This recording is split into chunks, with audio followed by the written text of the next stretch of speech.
Iloa ici. Kabila veut-il modifier presque la certain Constitution? Que le président Kabila va modifier l'article 220 de la Constitution qui forme le verrou des mandats. Mais le problème, de mon point de vue, est le suivant. Nos assemblées ont des majorités bolcheviques, alors le vin est tiré. Le peuple le boira. Opportunément sont des opposants partisans, deviennent le peuple. Quand ils comprennent qu'il y a quelque chose qui choque, ils se cachent derrière le peuple pour essayer d'imposer ce qu'ils veulent. Alors ce changement d'homme qui fait que dans la même écurie, on prend à chaque fois, dès que ce cheval ne va plus bien, on prend un autre et tout, ce n'est pas une alternance en tant que telle. Donc c'est ce qui se passe un peu au Congo, c'est quand même le fils de celui qui était là-bas qui est là. D'accord? Merci à vous, Madame Essaka Ikola. Washington et consorts sont contre Kabila, comme moi je le soutiens. Moi je ne prends pas les gants. Moi je soutiens Kabila. Moi je n'ai pas besoin de réfléchir. Dès que Washington, vous appelez John Kerry, des dictateurs comme ça, des terroristes internationaux sont contre un dirigeant africain, moi je ne réfléchis pas. S'ils ne révisent pas, et moi je renverse la question, s'ils ne révisent pas, qu'est-ce qui va arriver? Une alternance qui mettra au pouvoir. Les gens corrompus par les multinationales américaines, françaises et anglaises, les gens qu'on a achetés, qui sont tous des Européens, hein, dans la tête et noir de peau. Madame Juliana, en principe, Kabila, si je suis à sa place, je ne modifierai pas la Constitution. Et ce n'est pas peut-être que les leçons soient venues d'ailleurs. Mais vous savez, il n'a pas besoin de détruire l'opposition qui est autour de lui. Voyez-vous, lui, son système, ce n'est pas de détruire, encercler l'opposition. Il a un système de l'étouffer sans pour autant le détruire. C'est pourquoi on demande au chef d'État, souvent, de ne pas avoir peur de l'opposition. Au Congo pour les prochains mois. Juliana, moi je n'ai pas pris l'avion pour venir perdre le temps aux Africains. Vous parlez de quel État, s'il vous plaît? Je suis un peu perdu là. On parle de la République démocratique du Congo. Ça n'existe pas. L'État est divisé de moitié. Le Nord Kivu appartient à toutes les hordes de bandits qui existent dans le monde entier. Les Rwandais, les Burundais, les Angolais, les Américains, les Sud-Africains se partagent le flagration économique. Lui, il n'a pas de territoire, il n'a pas de peuple, il n'a pas d'armée, il n'a pas d'amis. Il y a une très grande communauté congolaise. Il y a un quartier qui a reçu le surnom du Matongé. Et donc, ce ne sont pas les souvenirs du colonialisme, ce sont les souvenirs, pas les ingérences extérieures. Maintenant, il y a déjà une mobilisation, il y a toute une série d'organes de presse, soit qui ont été motivés financièrement pour agir, mais aussi parce que le régime Kabila, évidemment, particulièrement dans la diaspora à Paris et à Bruxelles, a énormément d'adversaires. Avant qu'on ne nous parle de dialogue au Congo, il y a eu la conférence souveraine dont faisait Ita Bikoro. Elle a porté quoi comme fruit? Rien. Est-ce qu'on parle de dialogue en France lorsque la Corse et le régime de Paris s'affrontent? On n'a jamais entendu parler de dialogue. On parle du respect des institutions. Le nœud du problème, c'est la Chine. Le nœud du problème, c'est le Kivu. Le Kivu était une partie du territoire récupérée par les Rwandais et les Burundais, avec l'appui des Américains. Vous avez vu comment il a pu repousser les Rwandais du Kivu? Non, ça ne plaît pas aux Américains. Il a dit au casque bleu, ça fait 17 ans que vous êtes là, la situation perdue. Je ne veux plus de vous sur ma route. Allez, dégagez. Il a foncé, il a refusé les gars. Et ça ne plaît pas aux Américains. Les Américains ne veulent pas des hommes forts. Quand vous devenez un dirigeant fort, ils comprennent que vous allez leur tenir tête. Et il faut tout faire pour vous éteindre. Donc aujourd'hui, où est l'importance, où est l'enjeu de déclencher les hostilités 2 ans avant les élections? Non. Alors qu'il y a un programme d'émergence qui est mis sur pied, tous les Congolais aujourd'hui devraient avoir la tête dans l'émergence. Ils se sont fixés une date pour atteindre l'émergence. Tout le monde devrait travailler pour cette Troisième et émergence. dernier sujet, on va juste l'aborder. Vous comprenez qu'on n'aura pas suffisamment de temps pour traiter de cette question en fond, mais je vous invite à suivre cet élément que nous propose Nadège Guény. On rappelle le sujet, modification de la Constitution. Kabila veut-il modifier la Constitution en République démocratique du Congo? Suivons Nadège et on se retrouve juste derrière. Les regards sont actuellement tournés vers Beni dans le Nord Kivu et Kinshasa. À 2 ans de la présidentielle et alors que Kinshasa subit des pressions de toutes parts, l'on se demande si le président Joseph Kabila Kabange va être candidat à sa propre succession en décembre 2016. Jusqu'ici, le chef de l'État RD congolais a entretenu le suspense sur la question. Cependant, les surprises sont à prévoir car même si la constitution à l'état actuel l'empêche de briguer un 3e mandat, il est fort probable que Kabila fils et ses comparses rendent sa réélection possible et ce malgré les avertissements de la communauté dite internationale.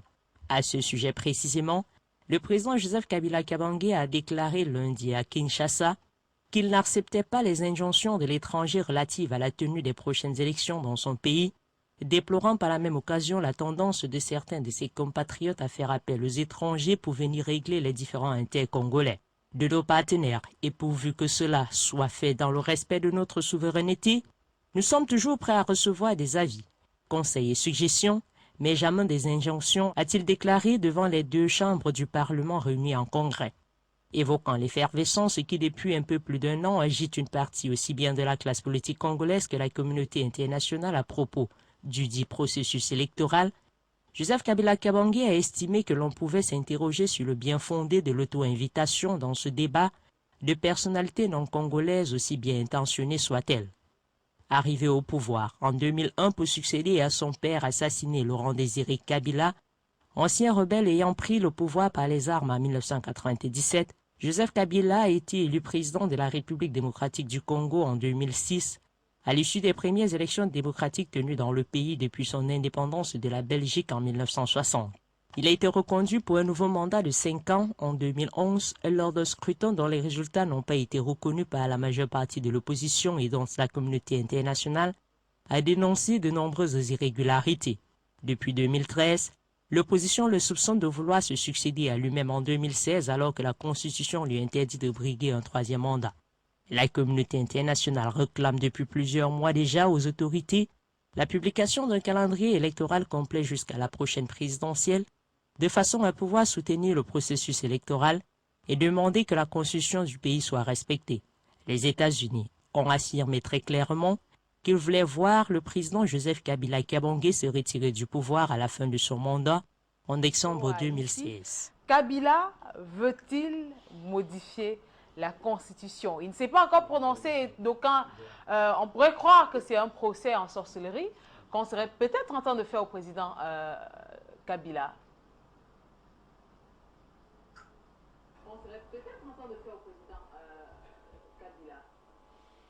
Juliana Tada, la chose se dessine. Et elle se dessine si bien que il est presque certain que le président Kabila va modifier l'article 220 de la Constitution qui forme le verrou des mandats. Mais le problème, de mon point de vue, est le suivant. Est-ce que la communauté internationale saisit-elle le fait fondamental de la confiscation de la fortune publique par les régimes au pouvoir? Est-ce que la communauté internationale dont on parle saisit le fait que le vote dans la plupart des pays africains se fait sur la base des tribus ou des clans?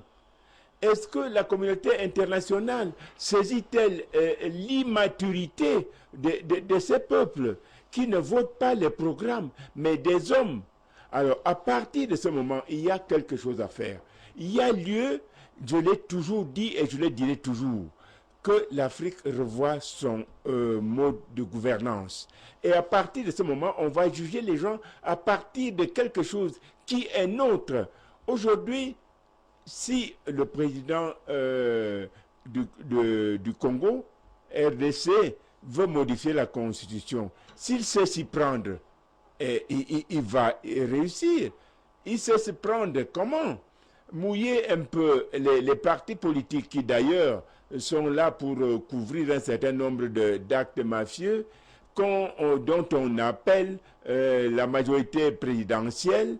Il suffit que cette majorité se lance dans la propagande du parti au pouvoir et le tour est joué.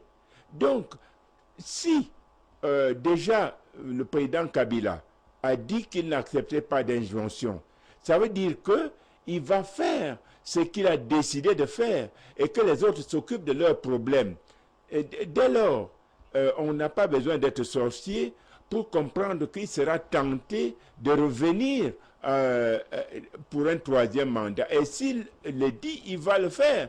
On va certainement mobiliser, la communauté internationale va probablement mobiliser la jeunesse pour dire non, il veut s'éterniser au pouvoir. S'éterniser au pouvoir est peut-être une mauvaise chose, mais s'éterniser au pouvoir a pour moi un questionnement de fond. Pourquoi s'éternise-t-on au pouvoir? Si on s'éternise au pouvoir pour confisquer la fortune publique, comme je l'ai dit, si on s'éternise au pouvoir pour un clan, pour une secte, pour des fratères, alors à ce moment, c'est une mauvaise chose. Mais si on s'éternise au pouvoir, comme l'a fait Muammar Kadhafi, pour donner au peuple ce dont il a besoin, je dis à ce moment, je n'y trouve rien à redire. Mais le problème de fond, c'est qu'il faut que l'Afrique grandisse, que l'Afrique choisisse son mode de gouvernance. Voilà le fond du problème. Bandakani a dit quelque chose que Hubert a repris. On ne peut pas démocratiser une néocolonie. Encore que la démocratie doit être définie en Afrique et non pas une démocratie clé en main. On a vu ce que ça vaut, cette démocratie. Donc aujourd'hui, que le peuple le veuille ou non, si le président le veut, parce qu'il faut le dire, nos systèmes sont des systèmes présidentialistes où le président est tout puissant. Il décide ce qu'il veut, il fait ce qu'il veut, quand il veut. Et c'est à partir de ces paramètres-là qu'on peut dire que si Joseph Kabila veut changer la constitution, il va réussir. Il peut passer par le référendum comme il peut passer par l'Assemblée. Et comme nos assemblées ont des majorités bolcheviques, alors le vin est tiré, le peuple le boira. Merci à vous, Bilo Aïssi, et c'est sur ces propos qu'on va accrocher avec vous. Et je retrouve le panel, Madame Essaka Ekwala. C'est vrai que Madadi a estimé tout à l'heure que si le peuple le veut, la Constitution sera modifiée forcément à l'article 220 qui scelle le sort des présidents, on va le dire comme ça, du côté de la République démocratique du Congo. Alors, c'est qui le peuple, Madame Essaka Ekwala? Ou alors, comment s'exprime-t-il si celui-ci doute souvent du rôle des élus à porter leur voix? C'est une très bonne question. J'en profite pour vous dire que par rapport au Sénégal, je n'ai rien dit. Vous ne m'avez pas interrogé là-dessus. Pourtant, j'avais des choses à dire. À une autre occasion, c'est pas grave. Parlement va revenir sur la question. Je vais quand même revenir sur la question. La question, encore une fois, reste assez vivace. Qui est le peuple? En Afrique, qui est le peuple? Si vous répondez à cette question, vous aurez trouvé la pierre philosophale. Parce que les hommes politiques ont confisqué justement, ils se font appeler peuple quand ça les arrange. Nous en avons parlé ici. Ceux qui opportunément sont des opposants partisans deviennent le peuple. Quand ils comprennent qu'il y a quelque chose qui choque, ils se cachent derrière le peuple pour essayer d'imposer ce qu'ils veulent. Et c'est comme ça qu'on manipule les innocents, qu'on manipule la masse. Pour ce qui est de la RDC, je pense simplement que qui est la communauté internationale? C'est ceux-là même qui ont des intérêts, justement, qui ont intérêt à ce que Kabila s'en aille. Mais maintenant, si les Congolais veulent que Kabila s'en aille, ils trouveront un moyen de le faire comprendre. D'accord? Et ce Kabila qui l'a amené au pouvoir, vous savez comment il est arrivé? Qui a amené son père au pouvoir? Qui a amené le précédent, c'est-à-dire Mobutu Sese Seko, et qui l'a descendu, et qui a donc installé par son père et ensuite par lui. Donc c'est toujours la même chose, ça se tient, c'est les mêmes les mêmes causes produisent les mêmes effets et sont même plus intensifs dans un pays comme le Congo RDC, qui est immense dans tous les sens, immense en richesse, immense en population, immense en surface. Voilà. Et donc, à partir de ce moment-là, l'équation de la RDC, c'est encore les RDC qui le tiennent. À partir du moment où ils ont commencé à comprendre et à voir des choses, à arriver même à mettre dehors des représentants des Nations Unies qui défendent les droits de l'homme, parce qu'à chaque fois, ils font des rapports qui peuvent prôner l'insurrection. En parlant des droits de l'homme, ils ont eu le courage de le mettre à la porte il y a quelques mois en disant trop c'est trop. À partir du moment où ils commencent à avoir des relents souverainistes par rapport à leur autonomie et à leur force pour pouvoir s'autogérer, il devient très intéressant d'écouter ce que la communauté internationale, entre guillemets, raconte et dit. Je ne dis pas que c'est une qualité si M. Kabila veut changer la Constitution. Mais encore une fois, je dis, ça ne concerne pas la communauté internationale. Ce monsieur-là est un monsieur froid. Il administre avec froideur. Au début, il ne comprenait pas où il était. Il ne voyait pas grand-chose. On avait l'impression qu'on lui imposait tout. Il laissait faire tout ce que les Belges voulaient, les Américains, il laissait faire. Deuxième mandat, il a commencé à se dire, je commence à comprendre ce qui se passe. Maintenant, je pense, quand je l'écoute, qu'il croit qu'il est arrivé à maturation et qu'il peut faire des choses simplement pour l'intérêt du Congo et des Congolais. C'est encore une question, on n'en a pas encore vu. Mais pourquoi on peut lui donner une chance? Mais je ne dis pas, je ne parle pas de la Constitution. À ce niveau-là, encore une fois, c'est une affaire des Congolais. Mais je vais quand même dire un petit quelque chose par rapport au Sénégal.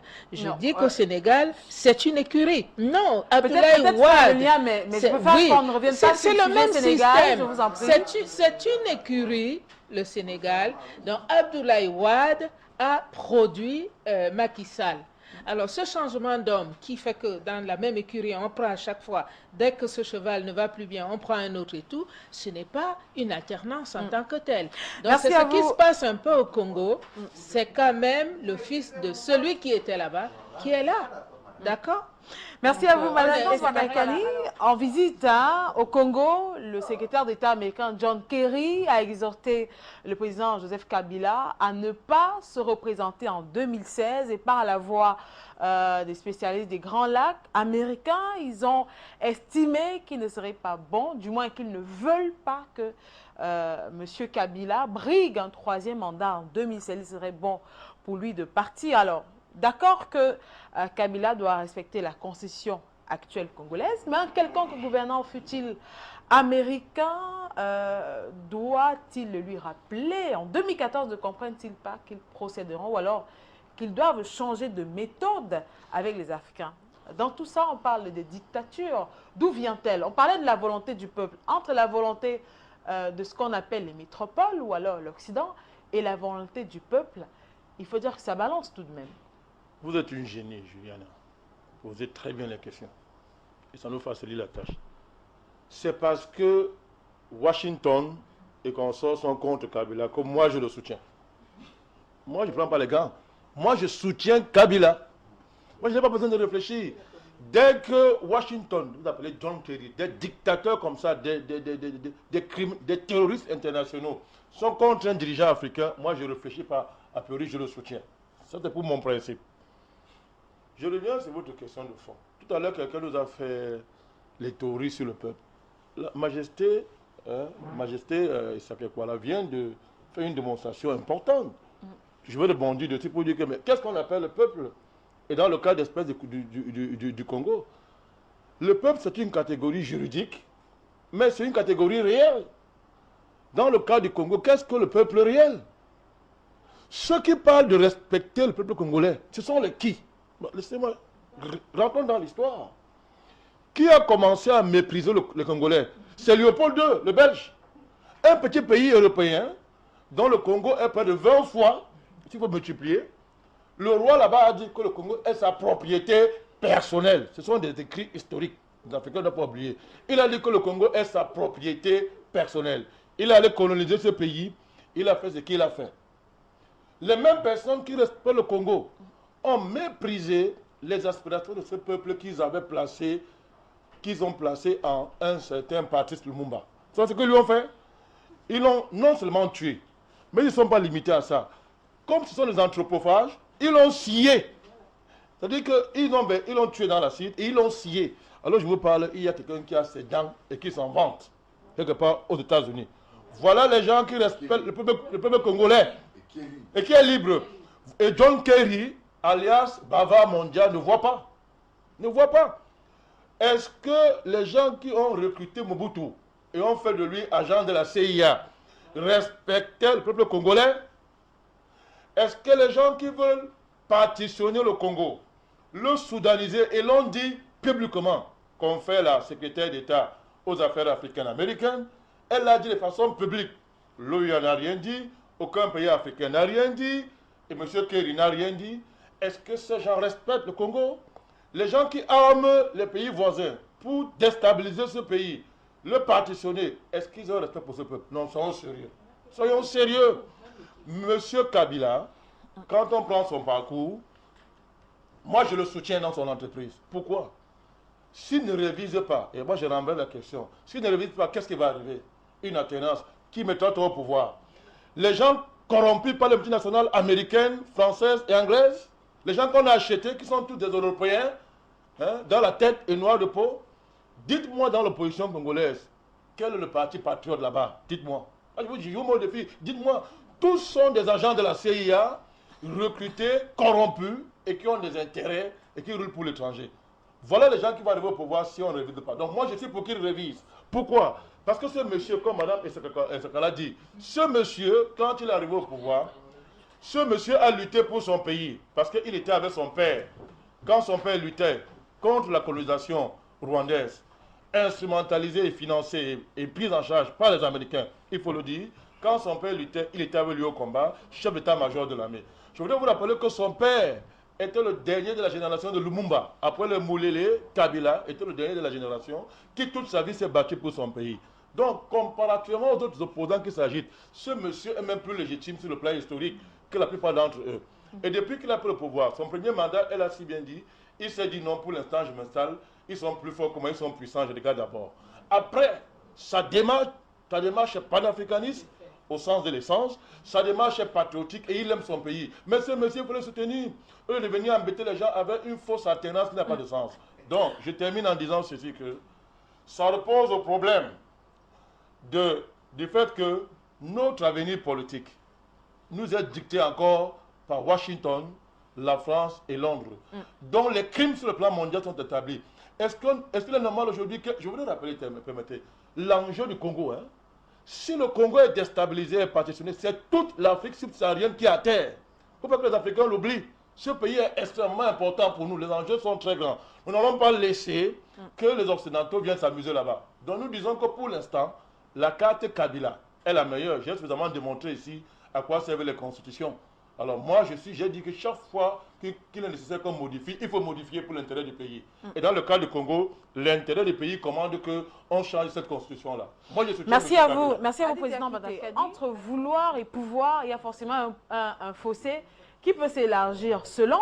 Alors, Kabila peut-il modifier la constitution au Congo? Que va-t-il se passer dans les mois à venir? Que peut-il se passer dans les mois à venir? Madame Juliana, en principe, Kabila, si je suis à sa place, je ne modifierai pas la Constitution. Et ce n'est pas peut-être que les leçons soient venues d'ailleurs. Mais vous savez, d'abord dans sa gestion politique, le Congo, c'est un très grand pays. Le développement que Kabila a fait aujourd'hui en RDC, depuis les indépendances de ce pays, il n'y a eu autant de développement d'infrastructures que ce pays a aujourd'hui. Et vous savez, Kabila, c'est un homme, il est très discret, taciturne, et son silence aujourd'hui est en train d'exaspérer l'ensemble de la communauté internationale. Et il a cet aspect, n'est-ce pas, dans sa maturation, depuis qu'il est au pouvoir, il n'a jamais voulu répondre au coup et contre-coup. Lui, d'après certaines informations reçues par certains chefs d'État qui lui rendaient visite, dont je ne vais pas citer le nom, on lui disait simplement, fiston ou bien petit frère, vous êtes en train de faire du bon travail parce que vous ne pensez qu'à votre peuple. Il a travaillé pour le peuple congolais. Ça me rappelle une fois quand Mobutu Sese Seko, à un temps, quand il était un peu dans la dèche, et qu'il a eu une visite aux États-Unis, au temps du père Bush, en demandant de l'aide.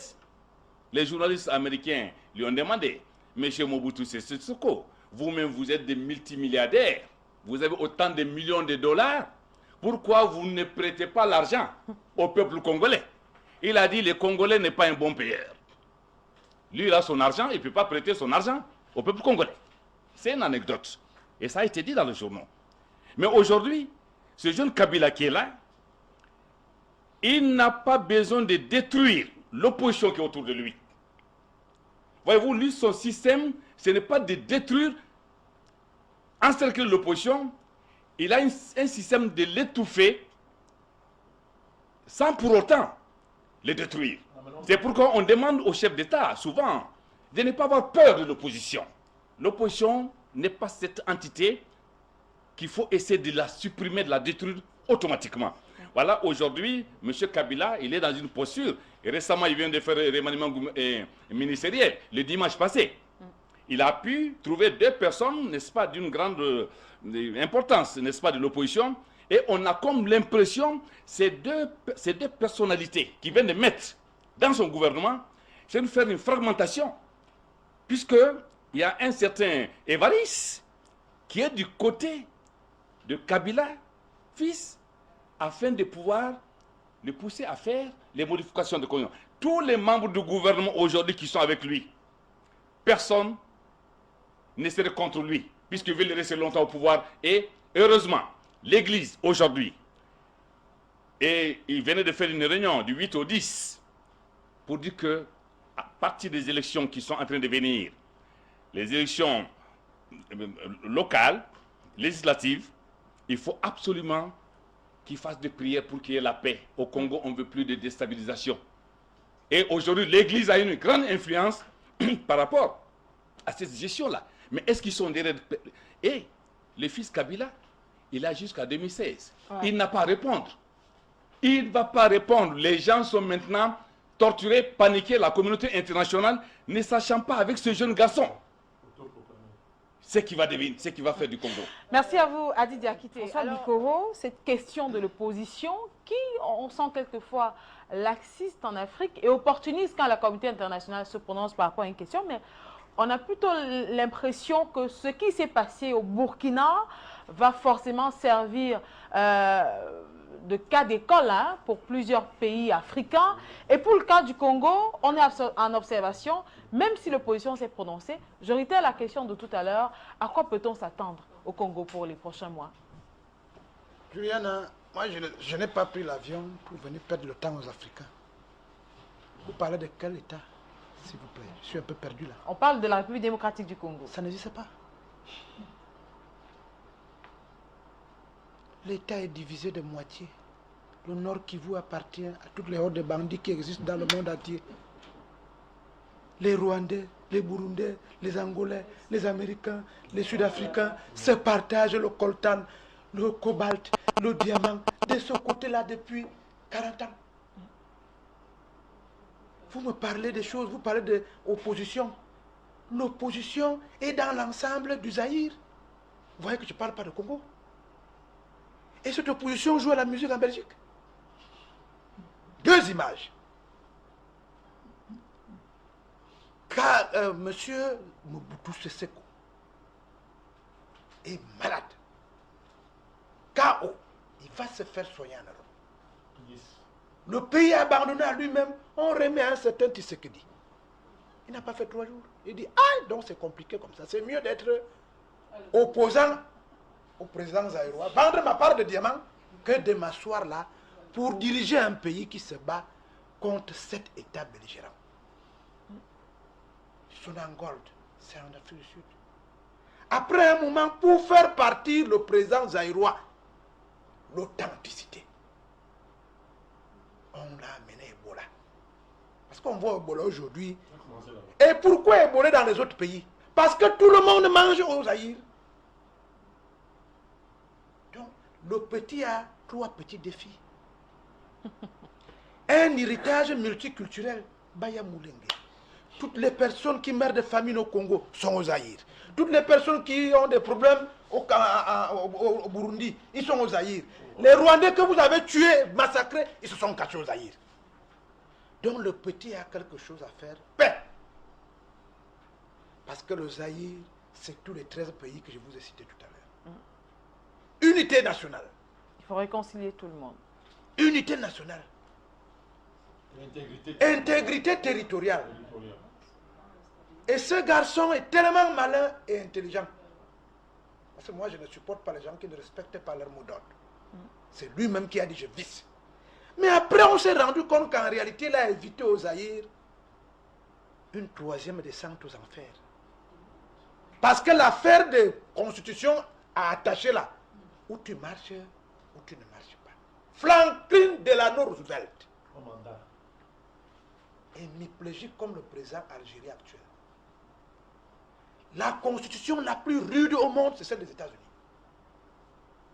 Ils ont supplié ce type de faire un 3e mandat. Parce que les États-Unis étaient en déflagration économique.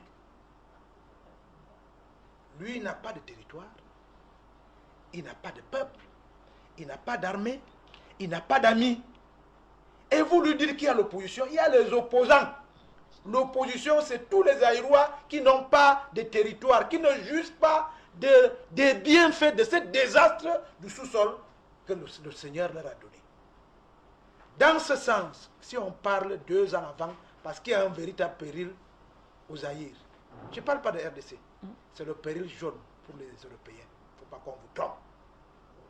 Ceux qui construisent le Zaïre aujourd'hui, c'est les Chinois. On veut avoir un monsieur qui revoit les contrats. C'est tout.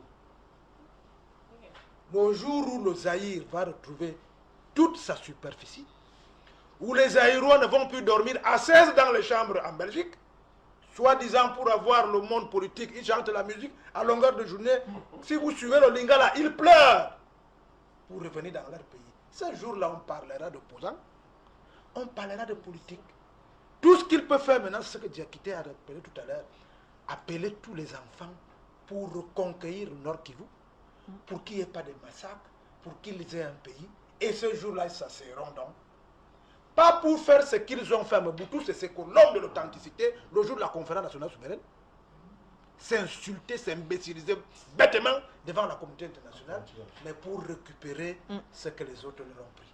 Et dans ce sens, le mot constitution n'a pas de valeur pour le moment. Merci à vous, François pour conclure, mais on va en Belgique pour retrouver quelqu'un qui est bien concerné par cette question congolaise.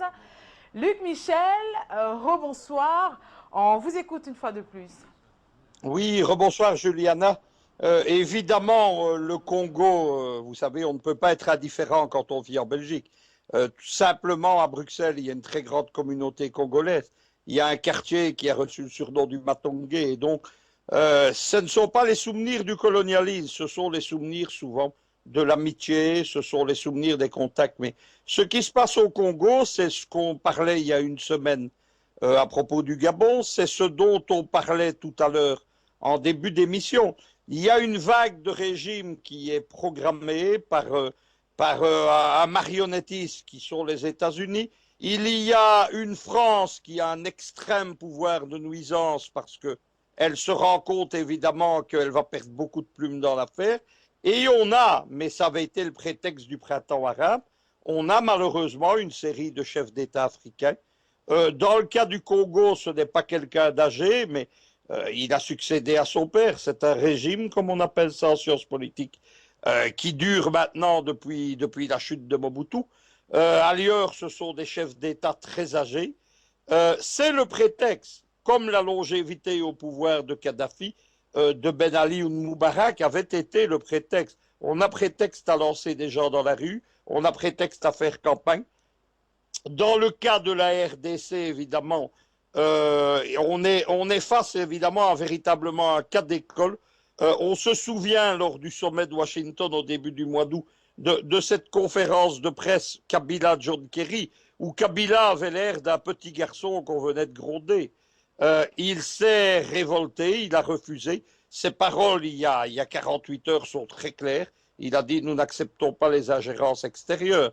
Maintenant, il y a déjà une mobilisation, il y a toute une série d'organes de presse, soit qui ont été motivés financièrement pour agir, mais aussi parce que le régime Kabila, évidemment, particulièrement dans la diaspora à Paris et à Bruxelles, a énormément d'adversaires. La solution, est-ce qu'il y en a? Moi, je crois oui.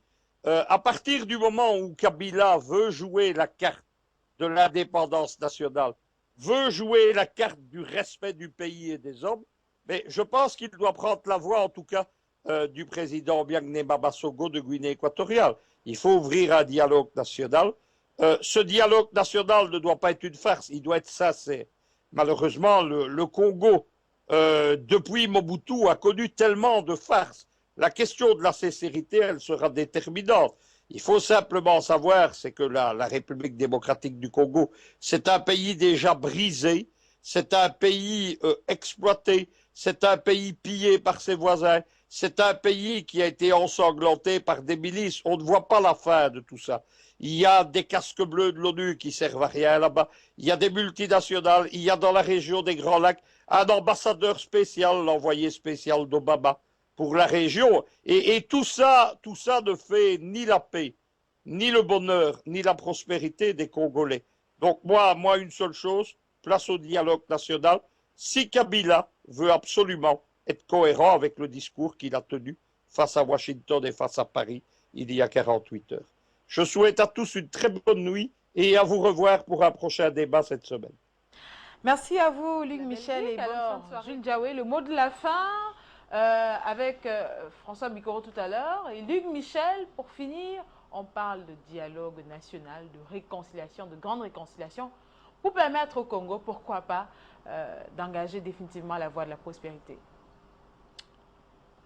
Oui, Juliana. Avant qu'on ne nous parle de dialogue au Congo, il y a eu la conférence souveraine dont faisait Ita Bikoro. Elle a porté quoi comme fruit?